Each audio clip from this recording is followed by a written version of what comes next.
Yo guys, what's up? It's James. I'm back 2 days in a row. Pretty good for me.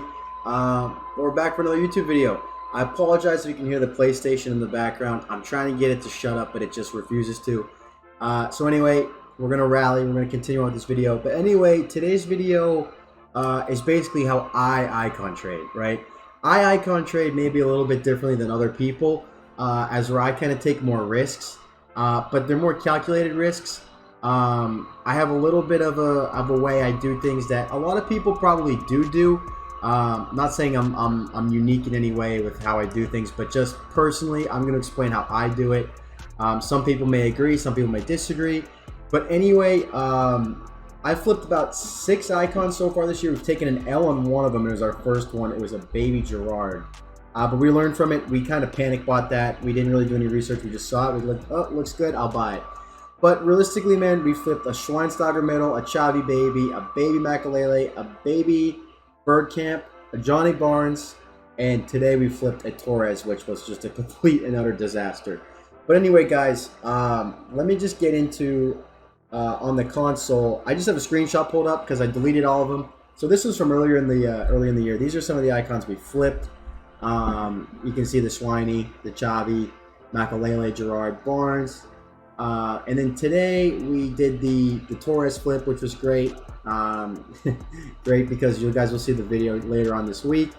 He was just terrible, boys. He was just absolutely terrible. But I thought that I had a photo of the Bergkamp flip, but I think that's on Twitter. I cleared that on my phone. But anyway, guys, to get right into it, the way I icon trade, right, is I set a pretty big filter, right? So what I like to do is I usually don't icon trade unless I have a mil. Sometimes you can do it with a little bit less than a mil, but for me, I like to have a mil because, you know, you can at least hopefully get those undercuts for those big top tier icons if they pop. So I make my min something that's, you know, decent, where there's still meta cards that get listed, and then for instance, for today I had 4.5 mil, 1.45 mil liquid, so I set it like this. So I do this. I scroll all the way to the icon 59th minute, which obviously there's less on the market right now because it's later at night. But you get to the 59th minute, you see, okay, I don't see anything. Right, nothing good that I'm seeing with, you know, my first glance. Not seeing anything too good. Ooh, just got a sale. But I do this a couple times, man. I see what I see. If I don't see anything, then, you know, you can adjust it. You can do whatever you think. But realistically, we're not seeing much. We're not seeing anything. But so say we saw something good, right? Say we saw a hullet for 1.15 mil, and we're like, okay, a baby hullet, and we're like, okay, well, this looks decent, but I don't really know if it's worth it. This is where the most important tool you can use for icon trading comes in, and it's your watch list, right? Your transfer targets. So here I have like 40 or so icons that I've added to my watch list just to kind of see what they sell for in terms of, you know, if they're insta selling at a certain price, if they're going on bid for a certain price. Basically, it's just a benchmark to see what certain cards are going for. For instance, this is a hullet I saw today. I didn't buy it. These Torreses, I've been doing a lot on this. You can see, for instance, this Philipp Lahm got listed very cheap, and he still sold for basically what he was going for as a buy now price. So basically, this just gives you an idea of which icons are going for, you know, which icons are overvalued, which icons are properly valued, or if icons are not, or if people aren't bidding because they don't think it's, you know, valuable or anything like that. So for me, I usually load up my watch list. I'm always on it. Before I icon trade, I'm usually, you know, looking on that. I also use this as a tool, right? Sometimes you can get lucky and you can snipe cards like this. I've done it last year where I had a Garrincha on my watch list, a prime Garrincha. I kept looking for him, and I said, all right, I'm just going to go and I'm going to compare price. Compared price like two or three times, and I got one for 830K, and he was selling for nearly 2 mil on PS when I flipped him. So, I mean, stuff like that works, boys. It's icon trading, guys, isn't very efficient. That's one thing I'll say. The last 2 days on stream, man, we've been looking at icons for probably 2 hours, and we bought one. And the icon that we bought today was Fernando Torres. And the reason we bought Fernando Torres is because I recorded a video review of the baby Torres for YouTube. And let me just tell you guys, this guy is dog shit. All right, I'll preface the video now. This guy is not worth, you know, 900K plus. We were lucky enough to snipe him at 900K flat earlier in the day. We thought that was a good price, and it was a very good price. But when I was playing with that guy, man, all I could think of was, how am I going to make coins off this card? Because if people, we had a decent amount of people in the stream, and all I'm thinking is, if this card just goes to shit, man, I'm screwed. Because this is a card, guys, that if he wasn't Fernando Torres, right, or, you know, Fernando Torres didn't have a lot of hype, he would be 450K maximum. And he's got a very, very good card, man. He's got very, very good stats. But the stat that lets him down is the shot power. But we will get into this in the icon review video for Fernando Torres. But anyway, what I'm getting at is the market can be very, very volatile. So for instance, the lowest buy now right now is 945. I sold him for 948. And when I sold him for 948, the cheapest one on the market was 960. So luckily for me, that was a very, very, very attractive card, especially with a hunter. So it worked out in my favor. I'm not saying that happens all the time, but it worked out in my favor. So a lot of questions that people ask me when they're referring to icons and how they can trade them is like, when's it worth it, right? Like, when is an icon profit worth it and when's it not? So for me, a benchmark that I always like to keep is like, if you can make at least 20K on that flip, do it, right? Because if you can make 20,000 coins on an icon flip, that's basically, you know, usually you're getting a fairly decent snipe, and you're getting, you know, you're getting a card that, you're getting a price that people are gonna be, you know, are gonna undercut, and it's gonna be, there's gonna be competition for that card. Is what I'm saying. So it means that people are most likely looking at that card, and if that card gets relisted, you know, sometimes you're competing against traders, sometimes you're not. So for the average person, they see, you know, they see a Fernando Torres and it's the cheapest on the market, and even though it's a bad price, right, because you got a really good deal, and even though it's still a bad price, they might buy it.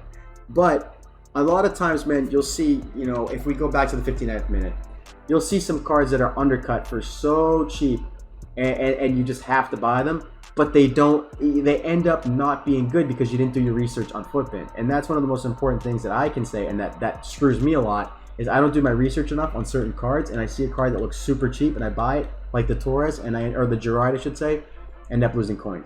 But another thing that a lot of people do, and going back to the point I said about time, right, is if you see a guy like Clarence Seedorf, right? Clarence Seedorf is a card that's like 1.3 mil on average, right? So a tax on this is 1.2 mil. The tax on this card is about 60K.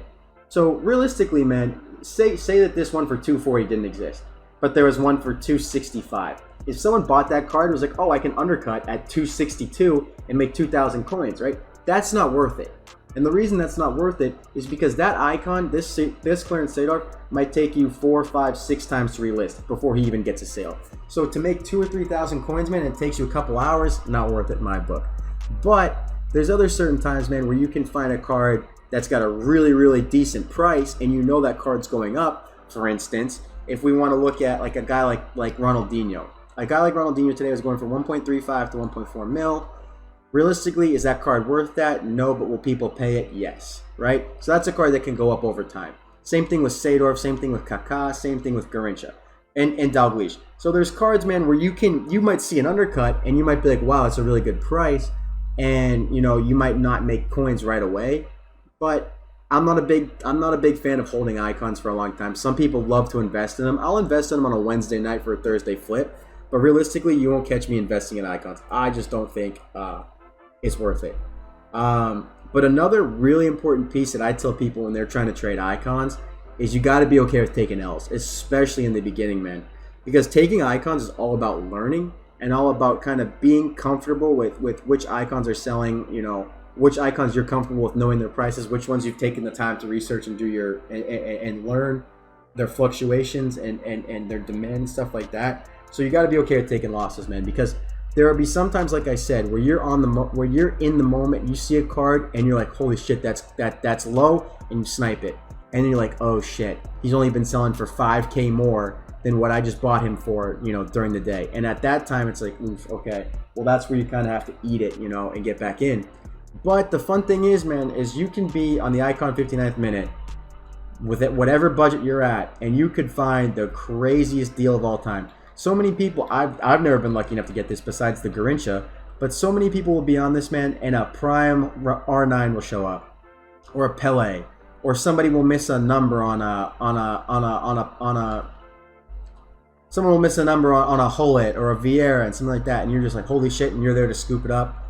So it's all relative, man. Icon trading is all relative, and it's not luck, but sometimes it is luck, right? You have to be lucky. You have to be in the right spot at the right time to get the right deal. So realistically, guys, icon trading isn't for everyone. It's tough. It takes a lot of research, man. You have to be on Footbin looking at graphs. For instance, like I looked at today, a player that I wanted to pick up was Ruud Hullet, right? I saw Baby Hullet. I liked him. I saw his price. He was low. And I said, you know what, man, this kind of doesn't look like a bad price. Doesn't look like a bad price. In reality, I would have made coins on it. If I would have bought that Hullet that I saw today at 1.1 mil with the shadow, 1.1 mil, he's currently going for 2.7. This was obviously updated later. But if we look at his hourly graph, right, 1.1 mil, you're still making coins, you're still making coins, you're still making coins, you're still making coins, you're still making coins, you're still making coins. Now you're kind of flirting with not making coins. Now you're flirting with not making coins. And then he shoots right back up, right? So if you do your research, man, and you're seeing what these cards are selling for on a daily average, you're usually going to have a pretty decent idea of which cards to buy and which cards to stay away from. But like I said, man, it's all relative. It all depends on your comfortability with the market. It depends on your comfortability with learning a bunch of prices. Because the thing is, you can learn 5 or 6 icon prices, but those 5 or 6 icons might not pop, right? And you might see a guy like Thierry Henry, baby, you know, and be like, oh my God, this card looks so cheap. And you buy it, and realistically, he's going for, you know, you buy him for 780, 789 or 798, whatever it is, and you think that's a really good price. And little do you know, he's only selling for 780, and you take a big L. So it all depends with the information, man. It depends on, you know, if you're able to remember cards' prices, if you're able to take losses and do stuff like that. But icon trading, man, it's super fun, it's super profitable, and realistically, man, it's like wants to watch trading, kind of, where it's a gamble. I mean, wants to watch trading is more of a gamble than icon trading, but for me, icons are fun, man, because you never know the supply that icons really have, right? All of a sudden, you could buy a card and you're thinking, holy shit, this is a great price. You know, I'm going to make 50K on this at least. The second, you know, this was a 100K undercut, and then all of a sudden you look, 2 minutes later, 5 minutes later, 10 minutes later, an hour later, and there's 6 icons of the same person all undercutting you by 10, 15K. You're like, where the hell did these come from? So it's all about getting in at the right time. It's about getting lucky, making the right buys, having the right information, and realistically just being okay with taking an L, right? Because you're going to take L's. I took an L on Gerard, my first icon I flipped this year. I haven't taken an L since. But the best times for me, man, are random. I don't think it's easy to give you guys a specific time to buy icons. I just think, you know, whenever you have the opportunity to search the icon, if I get to the icon 59th minute, if you have the coins, it's worth a shot, man. But you got to be remembering prices. You got to be checking prices consistently. You got to be doing your research, or else you're going to get burned. So with that, guys, I appreciate everyone taking the time to watch this video. If you guys have any tips for me, right, I'm always looking to learn more about certain things, especially icons. I love trading icons, man. I'll probably make a couple million a year off icons, but I'll also probably lose $1 million or $2 million. So if you guys have any tips for me, you know, I'd love to learn them via stream, via comments, via whatever. And if I can help you guys, if I've helped you guys at all, man, that's all I ask for. So anyway, guys, thanks again for the support this week. Hopefully you guys like this video. If not, tough, you don't have to watch the whole thing. But anyway, guys, hopefully it made sense. Hopefully I didn't explain things too vaguely or too stupidly. But anyway, it's been a long night, so I'm gonna get this video up. I'm gonna get some sleep, and I'll catch you guys tomorrow. Thanks for watching, guys. Later.